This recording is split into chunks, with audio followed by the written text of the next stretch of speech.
Manusia adalah sebanyak 3 pound, atau bahasa lebih mudah adalah sebanyak 1.3 kilogram. Lebih kurang macam bersamaan dengan 1 kg gula. Jadi itulah berat minda ataupun otak manusia. Assalamualaikum warahmatullahi wabarakatuh, dan salam sejahtera saya ucapkan kepada kesemua viewers Dialog Fisiogo pada hari ini dan pada waktu yang baru jam 5 petang pada tahun 2021. Bersama saya Encik Zaid dan kawan saya dalam Dialog Fisiogo, peneraju hidup yang lebih sihat. Seperti mana yang kita tahu, Dialog Fisiogo akan memaparkan info-info kesihatan yang menarik, yang terkini dan yang terbaru untuk anda semua tahu. Kami akan memaparkan tentang sakit-sakit fizikal seperti sakit bahu, sakit belakang dan sebagainya. Dan pada hari ini, tajuk yang kami bawakan dalam Dialog Fisiogo bunyi waspada sakit stroke. Ya, itu yang kami ingin bawakan kepada anda semua. Jadinya berbanyak-banyak terima kasih saya ucapkan kepada kesemua viewers yang mungkin dah lama menunggu Dialog Fisiogo ni kembali. Ya, tu. Kalinya kita balik dalam Dialog Fisiogo ni pada tahun baru ni dengan di mana kita ada topik yang kita akan berbicara tentang topik hari ini. Kita ada memaparkan info-info lain yang berkaitan dengan topik pada hari ini. Jadi tahu apakah konten yang disajikan pada hari ini sehingga akhir kami pada petang ini. Jadi saya akan berbanyak-banyak terima kasih kepada semua.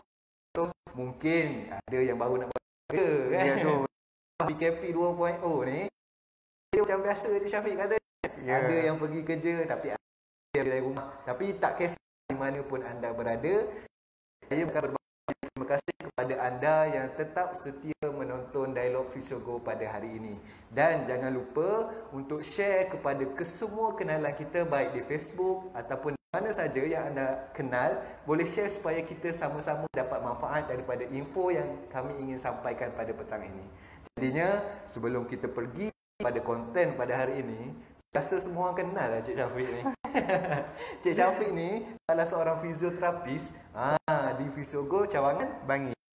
Dan saya rasa Cik Syafiq ni orang yang dah lama lah bekerja dekat Fisiogo, lebih daripada setahun 2 tahun berada di Fisiogo. Dan mungkin saya kira dah banyak kali kan merawat pesakit-pesakit stroke. Betul ke Cik? Betul tu Cik Zaid. Betul tu. Jadi yang sebenarnya Cik Syafiq, stroke ni apa sebenarnya? Ataupun kat mana ni stroke biasanya berlaku? Jika ingin Cik Syafiq kan? Terima kasih Cik Zaid. Okey, saya sambung kan.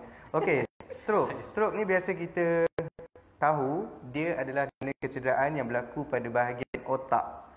Otak kita tahu dia adalah organ yang paling penting dalam badan kita, di mana dia adalah organ yang utama dan adalah fungsi yang utama untuk segala seseorang tu, masuk pergerakan, emosi dan semua benda.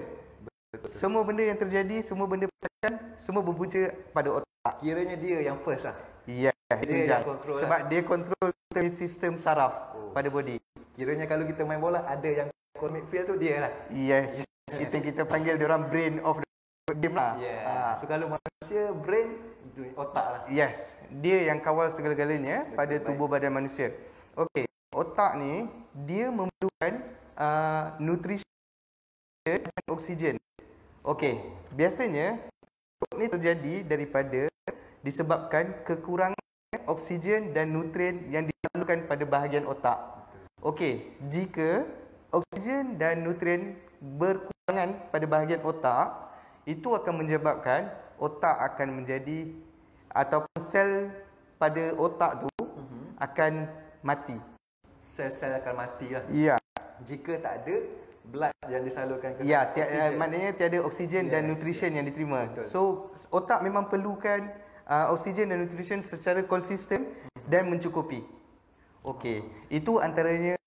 Kalau sekiranya dah tak ada dah nutrition ataupun oksigen yang disupply pada otak secara konsisten, itu akan menyebabkan sel akan mati secara perlahan-lahan, dan itu juga akan menjadi problem. Betul.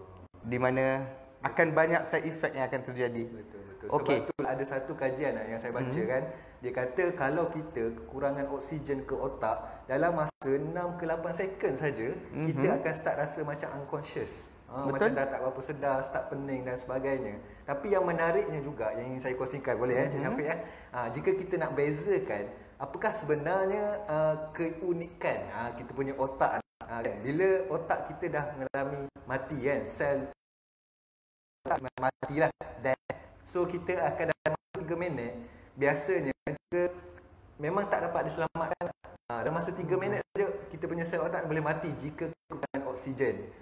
That's berlakunya blood clot dan sebagainya ke otak memang biasanya sukar untuk diselamatkan. Tapi berbeza jika kita biasa tengok kemalangan, minta jauh kan, kemalangan dan sebagainya, ada orang akan mengalami kecederaan seperti patah dan sebagainya. Sebagai contoh patah kaki kan, boleh jadi dia mungkin nak kena potong dah kaki tu, tapi ada possibility untuk diselamatkan.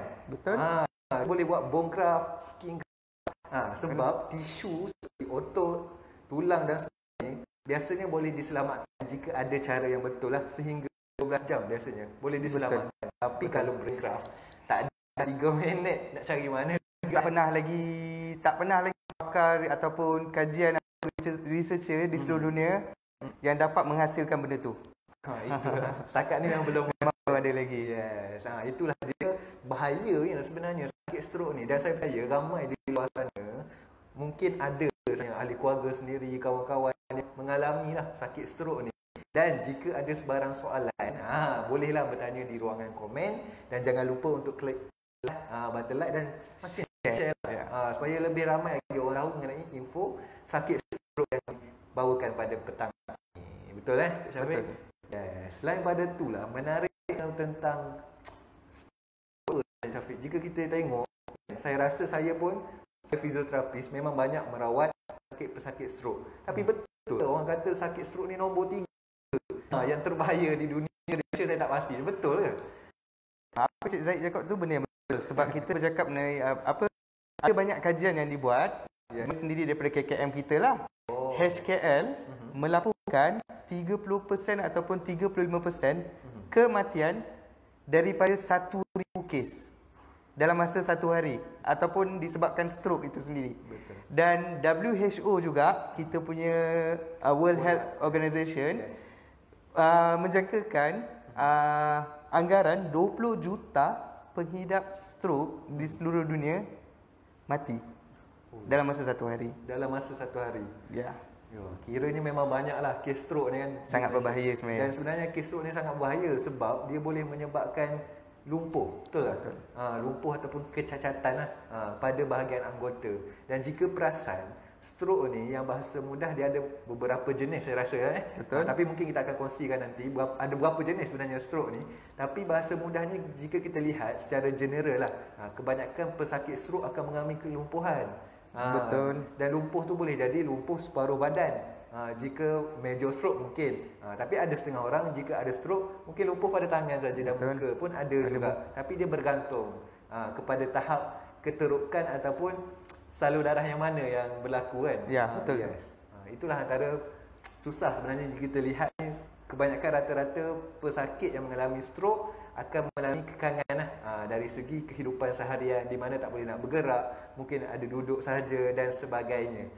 Disebabkan itulah jika kita lihat kebanyakan pesakit yang mengalami major stroke mostly akan lumpuh separuh badan dan memang akan terlantar di katil lah. That's why kami pada hari ini ingin sangat nak berkongsi ni tentang sakit stroke supaya kita semua dapat berwaspada dan dapat kenal apakah sebenarnya sakit stroke, kat mana sebenarnya dan kenapa boleh berlaku stroke ni. Itulah yang kita ingin kongsikan pada hari ini bersama saya dan juga Encik Syafiq lah pada hari ini. Okey Ada apa-apa yang Encik Syafiq ingin tambah ke? Okey. Kalau yang macam kita tahu, stroke ni biasanya dia terjadi macam ni Encik Zaid. Kalau seseorang tu mengalami kelemahan ataupun lumpuh pada bahagian kanan. Betul. Tak semestinya dia bukan otak kanan yang problem. Bukan. Betul. Dia adalah otak pada bahagian kiri. Di mana silang, kita kan? cross cross sectional lah. Biasanya macam tu. Itu yang unik ni lah tentang otak kita ni. Maknanya dekat sini nak bagi tahu, jika sekiranya ada family members yang mengalami stroke, kita jangan give up. kita jangan give up. Betul. Sebab kita perlukan support yang penting lah pada diorang. Kita perlu beri support yang penting, kita perlu beri galakan yang lebih supaya bermotivasi pada mereka. Supaya bermotivasi kan, betul lah. Betul lah. Selain pada kita kan sebagai fizio memang dah biasa kan merawat pesakit stroke, tapi yang lebih penting adalah penjagalah carer kat rumah. Tapi sebenarnya memang ada sinar harapan, bukan apa kan. Sebenarnya walaupun kita punya otak mengalami kecederaan, betul ataupun tisu mati, tapi ada satu fakta menarik ataupun satu term yang sangat-sangat menarik yang mungkin saya rasa tak ramai orang tahu kan. Term neuroplasticity. Oh, okey. Neuroplasticity itu keunikan yang mungkin tak semua orang tahu sebab otak saja yang punyai neuroplasticity. Betul Zaid. Okey. Tapi neuroplasticity tu apa? Okey, itu yang paling menarik tu, part otak kita. Kalau nak cerita pasal otak, neuroplasticity dan nak kira kau otak adalah benda yang paling power lah dalam badan kita. Memang paling power, di mana dia tak ada pengganti. Okey, neuroplasticity itu adalah terjadinya di mana pada bahagian otak kita, kalau katakan kita ada otak kita mempunyai beberapa bahagian. So saya klasifikkan bahagian A, B dan C lah sebagai contoh untuk mudah faham pada semua. Okey, katakan terjadinya disruption ataupun gangguan pada bahagian A. Pada bahagian otak, di mana pada bahagian A itu sendiri. Okey, A tu salur darah pada tempat tu menjadi tersumbat. Okey, so di mana dah kerosakan telah berlaku. Okey, kita boleh promote ataupun kita boleh stimulate parts yang lain B ataupun C untuk take over kerja A. Okey, itu contoh dia. Okey, so di mana macam mana kita nak promote ataupun kita nak stimulate pada bahagian yang parts yang lain tu, di mana benda tu mempunyai ataupun dia perlu melalui proses di mana pemulihan ataupun di mana proses pergerakan yang banyak. Betul. By pergerakan neuroplasticity itu akan terhasil. Okey, so di mana bila pergerakan yang banyak, otak kita akan learning. Kita akan faham dan otak kita captured every activity. So secara tak langsung dia akan membuat pathway yang baru atau laluan yang baru yang boleh kita katakan yang boleh take over lah kerja yang dah damage tu. Betul. Itu yang powernya otak kita ni, Cik Zaid. Maksudnya dia boleh bina jalan baru lah. Betul. Betul lah. Betul. Otak kita boleh bina jalan baru. Maknanya itulah yang penting fisioterapis tu. Sebab fisioterapis yang sangat penting dan dia memainkan peranan yang paling penting dalam diri seseorang pesakit yang mengalami stroke tu. Dia perlukan proses pergerakan dan rehabilitasi yang sangat banyak lah untuk dia return back into dia punya aktiviti harian dia. Itulah dia Itu yang powernya lah. Ibarat contoh lah kalau kita pergi Cameron Highland kan. Betul. Tapi tak boleh nak pergi ni PKP ni, tengok pakai ni pun dah lain lah. Ibarat contoh kalau kita pergi Cameron Highland kan. Dia ada banyak jalan sebenarnya. Contoh lah kalau kita nak jalan tapah lalu tiba-tiba runtuh jalan tu kan. Betul. Tapi kita boleh turun jalan lain, ada simpang bulat. Itulah yang dimaksudkan tentang neuroplasticity. Walaupun ada satu jalan yang cedera yang memang dah tak boleh guna, tapi kita boleh bina pathway baru. Cumanya masa untuk bina pathway baru tu sangat-sangat memakan masa. Betul. Dan dia perlukan konsistensi lah. Di mana fizio pun kena buat, carer pun kena buat, jangan give up, teruskan saja. Mungkin in future lama-lama nanti akan bina pathway baru di mana mungkin pesakit akan start ada diri rasa, boleh bergerak sikit-sikit dan sebagainya. Itu antara magic dan mungkin benda yang kita tak tahulah tentang sakit stroke ini. Okey jadinya harap perkongsian sekejap ini dapat dimanfaatkan untuk semua lah. Dan mungkin lepas ni kita ada lagi benda-benda menarik yang ingin kita kongsikan. Tapi sebelum tu kita akan ke slot seterusnya di mana kali ini Dialog Fisiogo akan ada satu slot di mana kita akan bawakan satu penampilan khas. Tapi ini memang betul-betul khas hari ini saja. Kita nak bawakan satu orang yang betul-betul special ni. Kita nak pertemukan kepada anda semua yang di luar sana pada slot seterusnya. Tapi sebelum tu saya minta anda semua bolehlah menonton video SOP dan penjagaan yang kami buat di Fisiogo sepanjang PKP ini berlangsung. Di mana kami beroperasi seperti biasa, tapi kami ada SOP dan penjagaan yang kami amalkan sepanjang kami beroperasi. Jadinya, ayo kita tonton video yang kami sajikan untuk anda semua. Roll it!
dalam Dialog Fisiogo pada tahun 2021 pada hari ini. Jadi inilah dia orang yang saya maksudkan sebentar tadi, seorang yang sangat-sangat istimewa. Jika anda semua belum kenal, inilah dia Encik Arif, CEO ataupun founder Fisiogo Physiotherapy Center.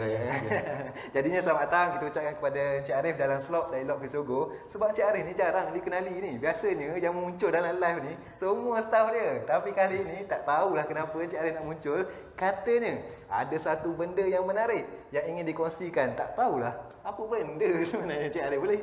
Boleh kita tahu ke apa benda? Okey, Assalamualaikum warahmatullahi wabarakatuh. Terima kasih Cik Zaid. Yes. Dan terima kasih juga kepada semua penonton Dialog Fisiogo pada petang ini. Betul. Ataupun semua viewers yang berada bersama kita pada hari ini. Okey. Sebenarnya saya ingin mempromosikan sesuatu yang menarik. Sebenarnya Fisiogo akan mengadakan kelas secara online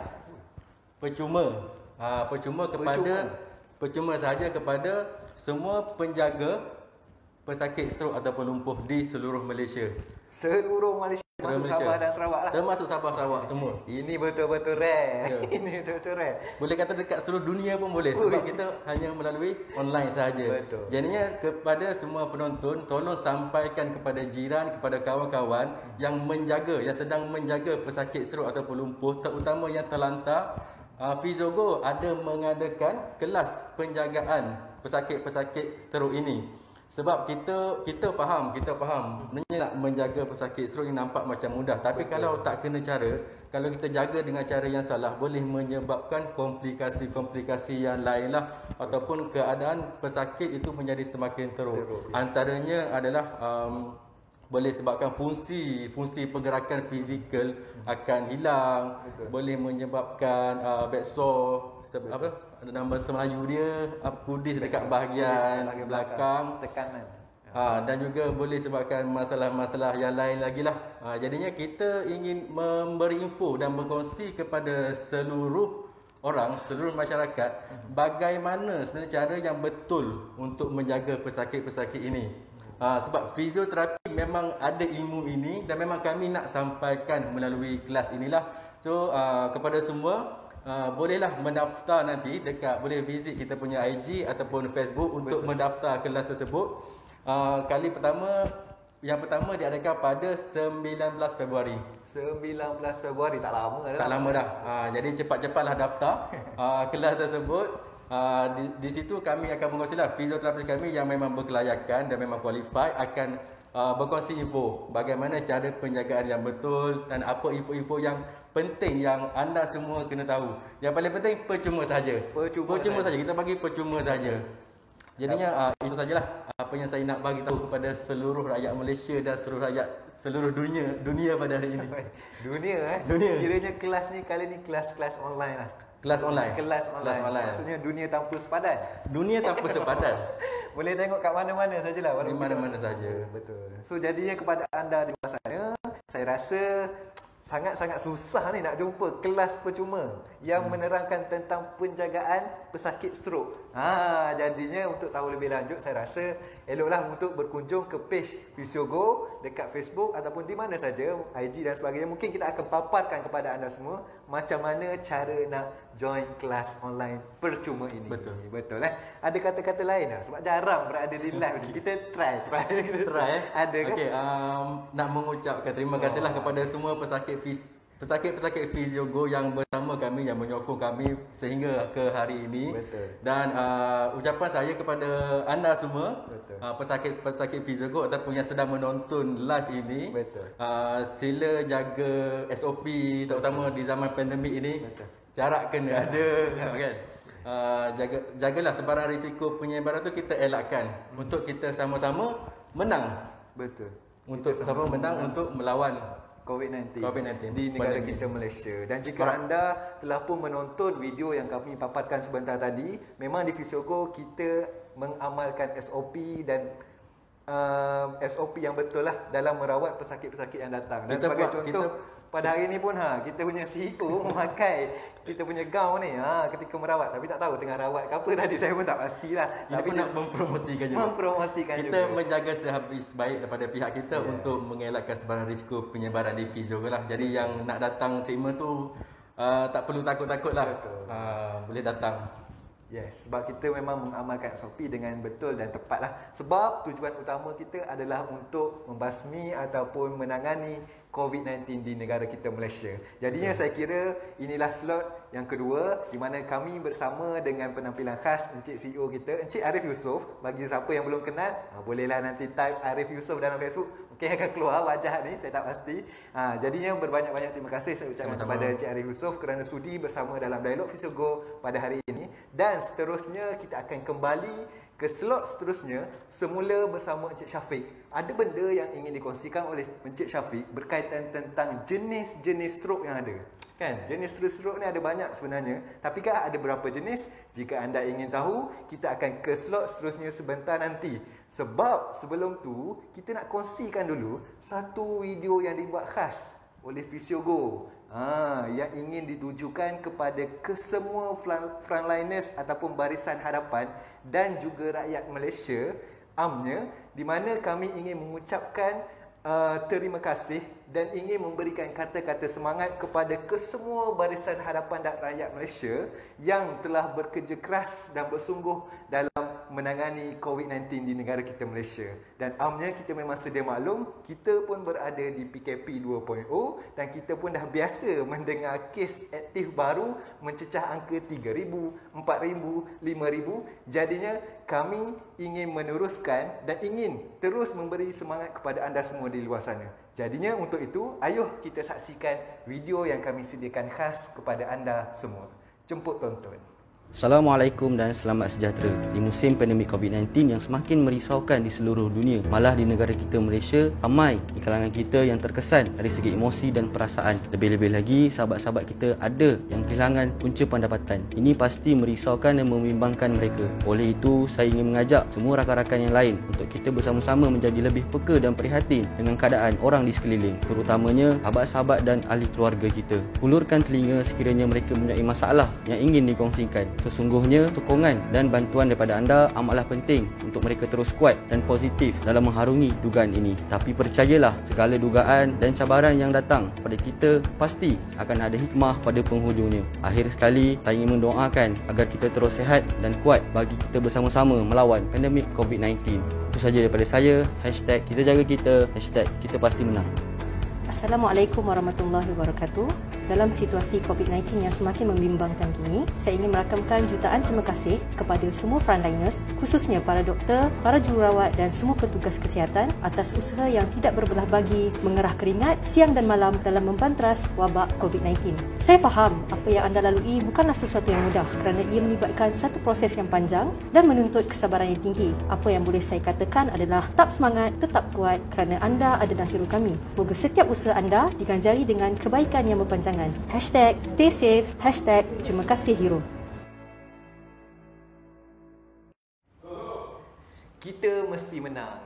Itulah antara bendanya kenapa kami ingin buat video pesanan kepada kesemua barisan hadapan dan rakyat Malaysia yang ada. Sebab kita semua nak mesti bersama-sama dalam menangani COVID-19 di negara kita Malaysia. Betul kan Encik Syafiq? Dan kerja kita tengok pun hari ni memang kita pakai set yang khas ni. Bila bercakap pun jarak, pakai siap dengan face shield dan sebagainya. Itulah tanggungjawab kita. Walaupun kita bukan barisan hadapan, tapi kita pun ada tanggungjawab sendiri ya. Jadinya jangan terus putus asa. Mungkin ada ramai yang terkesan dengan COVID-19 ini, tapi percayalah mungkin ada hikmah di sebalik segala apa yang berlaku di negara kita pada masa sekarang. Jadi yang untuk itu, kita bertemu kembali dengan Syafiq ni, di mana Encik Syafiq ingin berkongsikan apakah jenis-jenis stroke yang ada. Sebab kalau bahasa mudah kan Encik Syafiq, biasanya pesakit hanya tahu kita ada major stroke ataupun mild stroke saja. Tapi sebenarnya stroke ni ada berapa jenis sebenarnya Encik Syafiq? Boleh kongsikan? Alright, terima kasih Cik Zaid. Okey, stroke ni dia ada dua jenis ataupun dua major lah. Dua major yang causes yang kehala ataupun menghala pada stroke. Okey, yang pertama kita panggil ischemic attack. Ischemic attack ni di mana proses ataupun salur darah pada bahagian otak berlakunya penyumbatan ataupun darah beku terhasil pada bahagian otak. Itu yang menyebabkan seseorang tu akan jadi macam lemah dan rasa tak berdaya. Biasanya waktu first attack, dia akan membuat seseorang tu terus, ada juga yang pingsan. Okey, so itu yang pertama, ischemic attack. Ischemic attack. Yang kedua adalah hemorrhage. Hemorrhage yang type kedua yang ni agak berbahaya bagi saya sebab apa yang terjadi pada sel ataupun salur darah otak tu, dia pecah, dia ruptured dan menyebabkan darah tu akan pergi berselerak pada bahagian permukaan otak kita lah. Betul. Okey, ischemic ataupun hemorrhage ni lebih bahaya di mana proses pemulihan tu akan mengambil masa yang lebih lama. Betul. Berbanding ischemic. Ischemic ni biasanya kalau terjadinya, dia akan bertahan ataupun proses pemulihan akan berlaku biasanya dalam tempoh 3 ke 4 bulan dan bergantung pada individu tersebut lah. Di mana kita nak tahu lah darah tu beku dia macam mana. Maksudnya darah tu yang pembekuan darah tu banyak ke atau satu tempat ke, macam tu. Dia berbeza juga. Itu yang proses penyembuhan tu lah. Okey, kalau itu pada bahagian otak yang boleh pergi 3-4 bulan lah. Dia tak macam yang ligamen yang lain, ligamen ke tendon ke ataupun muscles. Yang tu mengambil masa beberapa minggu saja. Sekejap saja. Sekejap je. Tapi otak tak. Otak dia perlukan masa untuk sembuh. Tapi sebelum yang lagi satu, Cik Zaid, sebenarnya kita biasanya akan dapat warning sign, Cik Zaid. Di mana warning sign, di mana otak ataupun sebelum kita kena stroke, kita biasanya lah chances untuk terima warning sign ni lebih awal lagi. Okey. So warning sign ni kita panggil TIA. Okey, TIA itu adalah transient ischemic attack. Di mana stroke yang sekejap. Biasanya berlaku pada tempoh 24 jam ataupun kurang daripada itu. Kiranya selepas 24 jam dia akan hilang, betul lah? Biasanya macam tu, betul. So TIA ni biasanya dia terjadi bila sekejap je dan kita akan rasa lemah tiba-tiba, kita rasa tak berdaya tiba-tiba, muka akan jadi herot semua. Tapi dia kalau kita tak ambil serius pasal dia, untuk kena second stroke ataupun stroke yang lebih major ataupun itu akan macam chances tu sangatlah tinggi. Bila dah ada kena TIA, untuk kena stroke yang major sangat tinggi. Sangat tinggi, betul. Betul. Itu yang perlukan pemerhatian, pengawasan, penjagaan yang betul lah. Kena ubah lifestyle lah. Betul. Sebab tu saya pun ada juga pengalaman. Sebenarnya TIA ni kita kenal juga sebagai mini stroke. Ada pesakit yang datang yang memang bila dah buat report ataupun doktor bagi report, doktor memang diagnose as TIA lah. Tapi sebenarnya dia punya simptom tu sedikit berbeza lah. Tak teruk sangat. Dia ada beberapa simptom yang membezakan antara major dan juga TIA biasanya. Tapi saya nak tambah sedikit. Kalau tengok ada 3 jenis, betul kan Cik Syafiq? Yang pertama ischemic, yang kedua hemorrhagic dan yang ketiga adalah TIA. Tapi ke dalam ischemic, jika Cik Syafiq ada nyatakan tadi, sebenarnya benda tu berlaku, bukan benda lah kan, adanya berlaku blood clot. Betul, ataupun darah beku lah kepada saluran arteri yang membawa oksigen ke otak. Tapi yang berlaku tu dia sebenarnya ada 2 jenis juga. Dalam ischemic ni ada 2 jenis, iaitu yang pertama trombolik, berlakunya blood clot dalam arteri yang ke otak tu sendiri. Itu yang pertama. Yang kedua adalah embolik. Embolik ni, blood clot ni berlaku kat mana-mana, somewhere tak tahu kat mana, tapi dalam badan kita. Tapi dia travel pun menyebabkan blood clot berlaku ke arteri yang nak ke otak juga. Itu embolik. Blood clot daripada tempat lain. Kalau yang trombolik ni, blood clot dalam arteri itu sendiri. Okey, tu beza dia lah, ataupun pecahan lebih terperinci lah mengenai ischemic stroke. Yang kedua, hemorrhagic. Hemorrhagic ni memang berlaku pecah lah, blood pecah dalam otak tu sendiri. Tapi pecah pun kalau ikutkan kajian, orang kata ada dua area yang pecah. Yang pertamanya adalah subarachnoid ataupun berlaku di antara juga skull. Maksudnya area yang berlaku antara dua tu, antara otak dan juga tengkorak. Yang ketiga dalam intracerebral, maksudnya berlaku dalam brain tu sendiri ataupun otak tu sendiri, pecah dalam tu juga. So yang ni yang lebih teruk lah biasanya. Tapi kedua-duanya memang teruk lah sebenarnya. Hemorrhagic ni sangat teruk jika dibandingkan dengan ischemic stroke. Okay, so harapnya anda jelas dengan 3 jenis stroke yang ada lah setakat ni. Sebenarnya ada banyak kan, tapi ni 3 yang paling common, utama lah, paling utama. Jadinya jika ada anda semua yang mungkin ada kenalan, ada saudara mara yang mengalami stroke, saya rasa eloklah untuk berjumpa dengan segeralah. Mana-mana doktor, memang berjumpa, saya rasa memang akan jumpa doktor. Tapi yang next seterusnya tu, yang mungkin tak proceed kepada fizio ataupun tim rehabilitasi. Yes, rehabilitasi. Itulah sebenarnya yang jaranglah orang kita buatlah sebenarnya. Mungkin ada kekangan masa dan sebagainya, tak pasti. Tapi sebenarnya antara utama penjagaan stroke ni adalah rehabilitasi lah sebenarnya. Jadinya kepada anda yang mungkin ingin dapatkan rawatan ataupun pemeriksaan, saya rasa memang Fisiogo memang merawatlah sakit-sakit seperti sakit stroke ini. Selain daripada kami merawat sakit-sakit fizikal, tapi sebenarnya Fisiogo ni sebenarnya merawat ke semua bakal pesakit ataupun pesakit kita lah. Orang luar, orang ramai di luar sana, memang kita ada menawarkan pemeriksaan percuma di cawangan kami. Di mana cawangan kami setakat ni ada 2, iaitu di Bangi dan juga Wangsa Maju. Wangsa Maju, yes. Dan saya rasa ada keluar di bawah sana, kat bawah ni nombor telefon lah. Jika anda berminat untuk mendapatkan pemeriksaan percuma, boleh hubungi nombor yang tertera di bawah itu. Okay, so jika anda ada masalah tersebut, segeralah berjumpa dengan yang lebih tahu. Okay, so Cik Syafiq, kita pun ada juga komen-komen sebenarnya, tapi tak sempat nak baca lah. Slot yang kali ni betul-betul lah Cik Syafiq. Kali ni dialog Fisiogo ni lain sikit. Terkejar-kejar saya ke ni. So kita ada komen daripada viewers di luar sana. Jadinya saya nak bacalah sedikit komen. Tak tahulah soalan ke apa. Daripada Hasanah The Ghost, katanya otak dia ada ganti. Betul. Kalau ada ganti, nak juga tukar sikit bahagian yang suka lupa-lupa. Boleh? Yang tu memang tak boleh lah, tak boleh tolong lah. Yang tu pada diri sendiri lah. Sendiri kena tolong sendiri kan tu. Itulah. Banyak lupa ni, banyak makan semut orang kata kan. Tak tahulah tu betul ke tak, tapi itu je lah yang saya tahu. Daripada Encik Muhammad Ali Yusof, good katanya. So good kepada Encik Syafiq juga. Daripada Encik Puan terbaiklah Fisiogo, terima kasih kerana menyokong Fisiogo. Firizah SY, menarik online class. Yes, menarik online class. Saya rasa kita tak pernah buat online class. Ini first time ya? First time, yes. Fisiogo buat online class. So harapnya kepada anda semua yang mungkin Firizah, Cik Firizah boleh kelas online Fisiogo ni. Okey, daripada Cik Puan Haji Alisa, kelas macam ni sangat penting untuk penjaga, lebih-lebih lagi yang menjaga pesakit lumpuh. Sebabnya kalau tak kena cara, boleh akibatkan sakit pinggang. Thank you Fisiogo. Ada ke?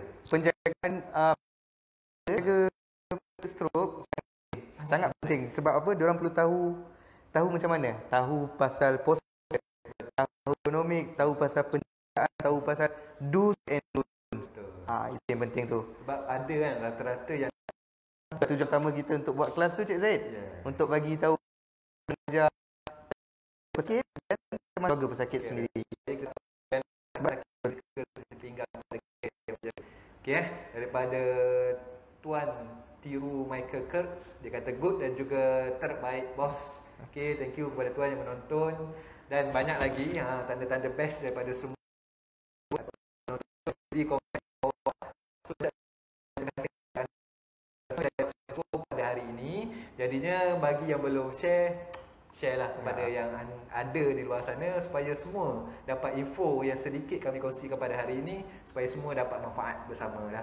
Okay, rasanya kita rancangan dialog Fisiogo pada hari ini ada kata daripada Encik Syafiq ingin ditunjukkan kepada semua viewers kita yang okey, pada saya, kalau stroke adalah penyakit yang berbahaya, mana kita boleh laporkan jumlah kematian tu meningkat saban tahun. Bagi saya, yang ada tu adalah fakta ataupun yang research ataupun kajian yang dikeluarkan oleh Jabatan Pertubuhan Negara. Okey, tapi untuk kita perlu mempunyai semangat yang kuat, kita perlu ada motivasi yang tinggi. Jangan down. Ya, kita jangan down, sebab itu kita kena apa? Macam kita cakap, kita kena, selagi kita bernyawa, selagi kita bernafas, kita perlu berjuang. Betul. Kita jangan give up. Sebab stroke ni, kalau kita tak mempunyai proses, kita tak melalui proses rehab yang penting, yang betul, dia akan menyebabkan fungsi fizikal tu akan jadi lebih teruk. Ya, Lebih teruk dan teruk dalam kehidupan seharian. Dan daripada elok-elok boleh berjalan, tiba-tiba jadi terlantar 24 jam. So benda tu sangat tak bagus. So bagi saya, jangan give up. Seek for treatment. Do the treatment. Dan yang penting rajin. Perlu motivasi yang tinggi. Itu je. Jangan give up. Betul. Itulah antara benda yang penting lah kan Cik Syafiq. Dia rasa balik-balik kan, bila kita merawat pesakit stroke, itulah bendanya. Kadang-kadang kita ada dalam fizio, saya rasa mungkin ada lah fizio yang menonton pada petang ni. Biasanya bila kita merawat kes-kes stroke, ada emosi dan sebagainya. Sebab memang kita manusia ni akan terdedah kepada benda tu lah. Sebab bila kita buat tapi tak nampak hasil, kita akan rasa macam down. Tapi percayalah, jika kita terus berusaha, insya-Allah akan diberikan kekuatan dan mungkin akan ada sinar di masa hadapan. Dan begitu jugalah. Jika kita tengok stroke pun begitu, dan jika kita nak melawan COVID pun saya rasa begitulah. Setakat ni saya rasa ramai terkesan dengan COVID. Jangan anggap itu noktah pada hidup kita. Kan? Ada orang memang betul-betul terkesan, tapi ada orang mungkin terkesan sikit kan. Tapi percayalah, kita teruskan juga kehidupan kita macam biasa. Walaupun tak dah macam biasa, kita kena buat something yang barulah. Mungkin ada hikmah di sebaliknya, mungkin akan ada juga sinar. Kita pun tak tahu bila kena pakai face mask kan, kena ada penjarakan sosial, tak tahu bila nak menonton bola lagi kan, kat kedai mamak ke apa. Kita pun tak tahu bila akan berlaku benda tu. Tapi percayalah, kita buat je, mungkin akan ada berlakunya keajaiban lah. Dan kemenangan tu pasti akan milik kita semua, rakyat Kita Malaysia. pasti menang, Cik Zaid. Yes, kita pasti menang. Itulah benda yang kita nak bawakan pada hari ini dan sampai bila-bila lah. Semoga dapat beri manfaat lah pada semua. Betul. Jadinya kita pun dah sampai ke akhir rancangan Dialog Fisiogo pada hari ini. Dan untuk pengetahuan semua, pada tahun 2021 ni Dialog Fisiogo bersiaran pada waktu yang berbeza sikit. Jika ada yang telah menonton pada tahun-tahun sebelum ni. Pada tahun ni kita bersiaran pada jam 5 petang pada hari Khamis.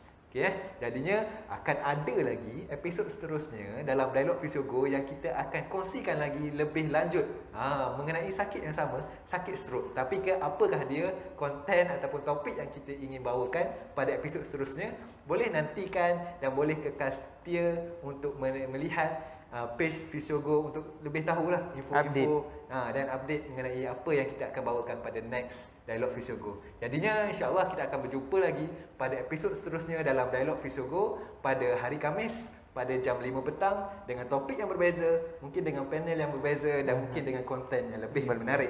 Jangan lupa untuk lock anda punya tarikh dan masa tersebut pada hari tersebut. Jadi itu saja daripada kami berdua pada hari ini. Terima kasih saya ucapkan kepada anda semua di luar sana yang menonton. Selamat menjaga SOP, selamat mematuhi segala peraturan di jalan raya dan sebagainya, dan selamat menjaga kesihatan fizikal anda. Itulah dia daripada kami Dialog Fisiogo, peneraju kehidupan yang lebih sihat.